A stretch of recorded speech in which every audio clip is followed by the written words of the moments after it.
সূরা ইখলাস একবার, সূরা ফালাক একবার, সূরা নাস একবার, পরে হাত একত্রিত করে ফু দিয়ে গা মাসাহ করবেন। এই কাজটা 3 বার করবেন। একবার আয়াতুল কুরসি পড়বেন, সূরা বাকারার 255 নম্বর আয়াত, আল্লাহু লা ইলাহা ইল্লা হুয়াল হাইয়ুল কাইয়ুম, এটা শেষ পর্যন্ত। এরপর সূরা বাকারার শেষের 3টা আয়াত পড়বেন, লিল্লাহি মা ফিস সামাওয়াতি, এখান থেকে ফানসুরনা আলাল কওমিল কাফিরিন পর্যন্ত। তারপর ডান কাতে পাশ ফিরবেন, বলবেন আল্লাহুম্মা বিইসমিকা আমুতু ওয়া আহইয়া।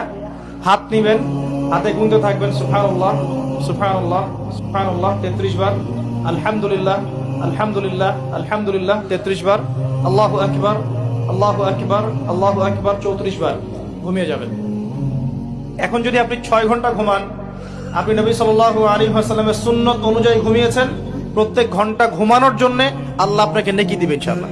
এমনি ঘুমালে নেকি হতো না, রেস্ট নেওয়া হতো।